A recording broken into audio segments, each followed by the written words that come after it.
नमस्कार, मी अमित कोळेकर. तरुण भारतच्या न्यूज बुलेटिनमध्ये आपल्या सर्वांचं स्वागत. आता पाहूयात दिवसभरातील महत्त्वाच्या घडामोडी.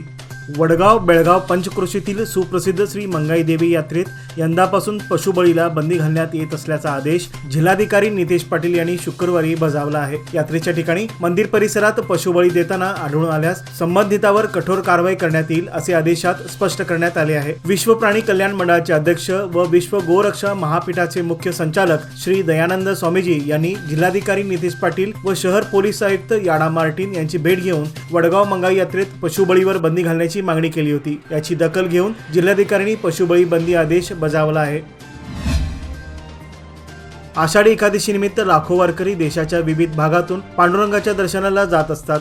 बेळगावमधून सुद्धा हजारो वारकरी पंढरपूरला जातात. या निमित्ताने दरवर्षी रेल्वे विभागाकडून हुबळी ते पंढरपूर विशेष रेल्वे सेवा सुरू करण्यात येते. आषाढी एकादशी जवळ येऊन ठेपली असताना दक्षिण पश्चिम रेल्वेकडून हुबळी ते पंढरपूर विशेष रेल्वेबाबत कोणतीही कार्यवाही करण्यात आली नाही आहे. मागील वर्षी देखील रेल्वे विभागाकडून आषाढी एकादशी करिता फक्त 2 दिवस रेल्वे सुरू केल्याने वारकऱ्यांचा हिरमोड झाला होता. त्यामुळे किमान 15 दिवस ही रेल्वे सोडण्यात यावी अशी मागणी करण्यात आली आहे. सालाबाद प्रमाणे वारकऱ्यांच्या सेवेसाठी हुबळी ते पंढरपूर विशेष रेल्वे सुरू करण्यासाठी आवश्यक कार्यवाही करावी अशा आशयाचे निवेदन महाराष्ट्र एकीकरण युवा समितीतर्फे हुबळी येथील दक्षिण पश्चिम रेल्वेच्या विभागीय रेल्वे अधिकाऱ्यांच्याकडे पाठविण्यात आले आहे.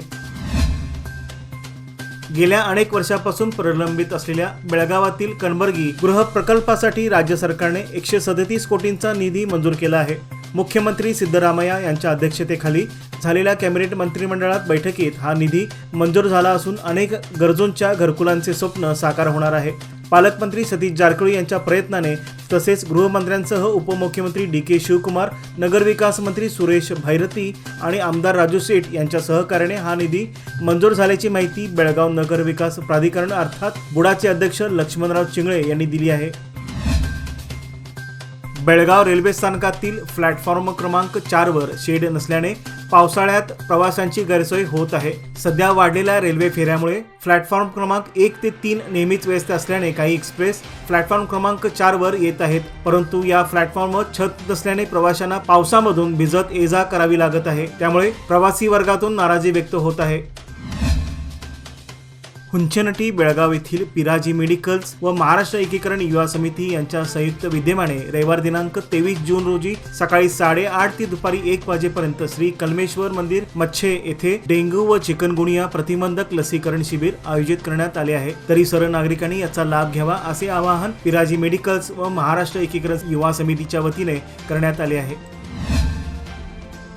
भुई गल्ली बेळगाव येथील रस्ता 24 तास पाण्यासाठी गेल्या 15-20 दिवसापासून L&T कंपनीने खोदून ठेवला आहे. आधीच ही गल्ली रुंदीला लहान, त्यात या रस्त्याचे केलेले खोदकाम त्यामुळे येथील नागरिकांना गल्लीतून जाण्या येण्यास अडचण निर्माण होत आहे. तरी संबंधित अधिकाऱ्यांनी येथे लक्ष देऊन तातडीने काम पूर्ण करून येथील समस्या त्वरित सोडवाव्यात अशी गल्लीतील नागरिकांच्या वतीने मागणी करण्यात आली आहे. स्मार्ट सिटी अंतर्गत बेळगावात सर्व रस्त्यांचे सुशोभीकरण करण्यात आले. अनेक रस्ते चकाचक झाले, मात्र अनेक रस्त्यांची वाताहत झाली असून शहरातील सिव्हिल हॉस्पिटल समोरील doctor B.R. Ambedkar road Zudio showroom समोर गेल्या 6 महिन्यापासून ड्रेनेज चेंबरचे झाकण गायब झाले आहे. यामुळे येथून जाणाऱ्या नागरिकांच्या जीवाला धोका निर्माण झाल्याने येथे रात्री अपरात्री अपघात घडू शकतात. त्यामुळे संबंधित अधिकाऱ्यांनी याकडे लक्ष पुरवून ही समस्या त्वरित सोडवावी अशी मागणी जोर धरू लागली आहे. वळीवाचा पाऊस येऊन गेल्याने सध्या ग्रामीण भागात खरीप पेरणी झाल्यानंतर भांगलणीची घाई सुरू झाली आहे. शहर तसेच परिसरातील ग्रामीण भागातील अनेक शेतकरी महिलांना येळ्ळूर धामणे या मार्गावरून भांगलणीसाठी या मार्गावरील शहापूर धामणे येळ्ळूर अनगोळ शिवारात कामाला जावे लागते. याकरिता त्यांना बस सेवा ही सोयीची आहे. मात्र राज्य सरकारने शक्ती योजना अंमलात आणली त्यावेळेपासून या मार्गावरील जाणाऱ्या बसेस या मार्गावरील सिद्धिविनायक मंदिर, शहापूर, येळ्ळूर शिवार हद्द, पोद्दार पेट्रोल पंप दरम्यान न थांबत असल्याने त्यांना थेट येळ्ळूर ते वडगाव व वडगाव ते येळ्ळूर असा प्रवास करावा लागतो. त्यांना या मार्गावरून जाताना मध्येच उतरावे लागते. मात्र ही बस पुढे जात असल्याने त्यांना खासगी रिक्षा व वाहनांचा वापर करावा लागतो. याची कल्पना गेल्या वर्षी शेतकरी संघटना व शेतकऱ्यांच्या वतीने परिवहन मुख्य अधिकारी लमाणी यांच्याकडे देऊन आपली समस्या मांडली होती. त्यावेळी ही समस्या आपण सोडवू असे आश्वासन त्यांनी दिले होते. मात्र ती अजून अंमलात न आल्याने महिला वर्गाला राज्य सरकारच्या या मोफत शक्ती बस सेवेचा कोणताच फायदा होताना दिसून येत नाही. शेतकरी वर्ग हा अन्नदाता आहे, मात्र त्यांच्याबद्दल बस चालक व वाहक कोणती सहानुभूती दाखवत नाहीत। त्यामुळे येत्या 2-4 दिवसात रयत संघटना, वडगाव, शहापूर व इतर भागातील शेतकरी वर्ग मुख्य परिवहन खात्याच्या कार्यालयासमोर धरणे आंदोलन करणार आहेत। त्याचबरोबर मुख्यमंत्री, कृषी मंत्री, जिल्हा पालकमंत्री तसेच जिल्हाधिकारी यांना निवेदन देऊन आपल्या समस्या मांडण्यात येणार आहेत, असे सांगण्यात आले आहे। बहुप्रतीक्षित असणारे बेळगावातील सुपर स्पेशालिटी हॉस्पिटल लवकरच सुरू करण्यात येणार असून वैद्यकीय शिक्षण विभागाने सुपर स्पेशालिटी हॉस्पिटलसाठी कर्मचाऱ्यांची भरती आणि वैद्यकीय उपकरणांची तरतूद करण्याबाबत मंत्र्यांशी चर्चा केली आहे, अशी माहिती सार्वजनिक बांधकाम विभाग तसेच बेळगाव जिल्हा पालकमंत्री सतीश जारकिहोळी यांनी दिली आहे। वैद्यकीय मंत्री डॉक्टर शरण प्रकाश पाटील यांच्या संयुक्त विद्यमाने बेळगाव इन्स्टिट्यूट ऑफ मेडिकल सायन्सच्या बिम्स विकास कामांच्या प्रगतीचा आढावा घेण्यासाठी आयोजित बैठकीत ते बोलत होते। सुपर स्पेशालिटी हॉस्पिटलमध्ये neurology, neurosurgery, plastic surgery, endocrinology, gastroenterology, nephrology आणि सर्जिकल गॅस्ट्रोएंट्रोलॉजीसह इतर आरोग्य सेवा देण्यासाठी तज्ज्ञ डॉक्टरांच्या सुविधा उपलब्ध असतील। नवीन हॉस्पिटलमध्ये दर्जेदार आरोग्य सेवा देण्याचा उद्देश असल्याची माहिती मंत्री सतीश जारकिहोळी यांनी दिली आहे। तसेच यावेळी त्यांनी बेळगावातील बिमच्या विकासाला गती देऊन कामे लवकरात लवकर पूर्ण करण्याच्या सूचना अधिकाऱ्यांना दिल्या आहेत। याप्रसंगी बेळगाव बिमचे संचालक अशोक कुमार शेट्टी, मुख्य प्रशासकीय अधिकारी डॉक्टर सिद्धू हुल्लोळी यांच्यासह वरिष्ठ वैद्यकीय अधिकारी उपस्थित होते।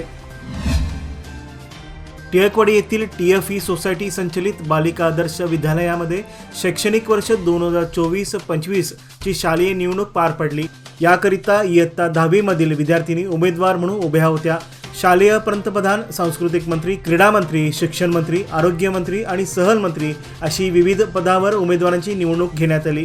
इयत्ता 8वी ते 10वी पर्यंतच्या सर्व विद्यार्थिनींनी मतदानाचा हक्क बजावला, तर इयत्ता 6वी आणि 7वी या वर्गातील केवळ मंत्र्यांना या निवडणुकीत सहभाग घेता आला। ही शालेय निवडणूक प्रक्रिया राबवण्याचा उद्देश केवळ विद्यार्थ्यांना भविष्यातील भारताचे नागरिक म्हणून महत्त्वाची जबाबदारी म्हणजे मतदान करणे हे असून लोकशाहीचे महत्त्व पटवून देणे हे होय। त्यामुळे शालेय निवडणूक प्रक्रिया राबवून त्याचे प्रात्यक्षिक विद्यार्थिनींना दाखविण्यात आले। प्रसंगी मतदान कक्ष, मतदान अधिकारी, मतपेटी या सगळ्यांचे आयोजन करण्यात आले होते। शाळेतील शिक्षक वर्गाने मतदान अधिकारी म्हणून सेवा बजावली। मतदान अधिकारी म्हणून कीर्ती चिंचणीकर, सुजाता देसाई, कविता चौगले, यशस्वी किंकर, निवेदिता कणबर्गी, वैशाली मिठारे आणि सोनाली लोहार इत्यादींनी आपली जबाबदारी पार पडली। तसेच रूट ऑफिसर म्हणून उषा कुंदर यांनी काम पाहिले। एकूणच ही प्रक्रिया मुख्याध्यापक आणि संचालक मंडळाच्या प्रेरणेतून संपन्न झाली। धर्मवीर संभाजी चौक बेळगाव येथील बेनन स्मिथ कॉलेज समोरील रस्त्याच्या मधोमध भटकी जनावरे ठाण मांडून बसणे हे नित्याचेच बनले आहे। असाच काहीचा प्रकार आज घडला। इथून जाणाऱ्या वाहनधारकांना वाहने चालविताना मोठा अडथळा निर्माण झाला होता। सामाजिक कार्यकर्ते प्रसाद चौगले हे त्या मार्गावरून जात असतेवेळी त्यांच्या नजरेस ही गोष्ट दिसल्याने त्यांनी रस्त्यावर बसलेल्या त्या जनावरांना बाजूला करून वाहनांना मार्ग मोकळा करून दिला। त्यामुळे वाहनधारकातून त्यांचे कौतुक होताना दिसून येत होते। राज्यातील काँग्रेस सरकार सत्तेवर आल्यानंतर पेट्रोल डिझेलचे दर वाढ केल्याने महागाईमुळे सर्वसामान्यांना याचा फटका बसला आहे।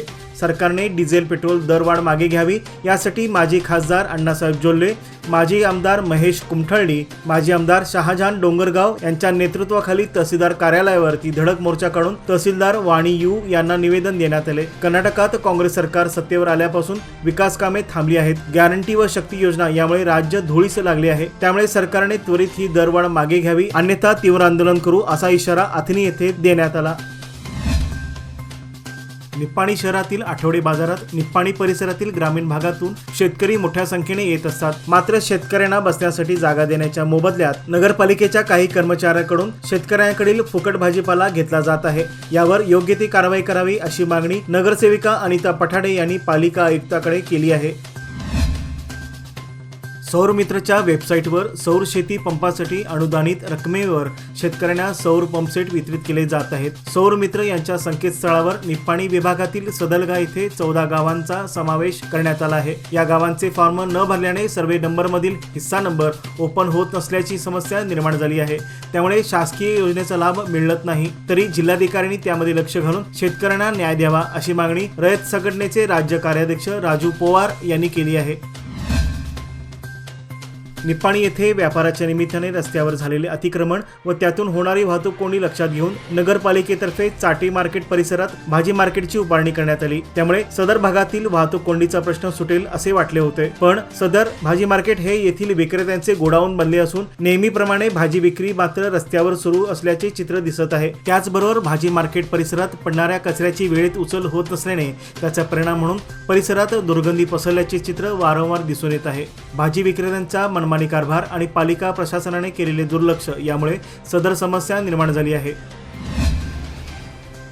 याचबरोबर आजचे बातमीपत्र येथे संपले। अधिक माहिती आणि ताज्या घडामोडी करता पाहत रहा तरुण भारत न्यूज चॅनल। तसेच आमच्या चॅनलला लाईक, शेअर आणि सबस्क्राईब करायला विसरू नका आणि विश्वासार्ह बातम्यांसाठी दररोज वाचा दैनिक तरुण भारत। धन्यवाद।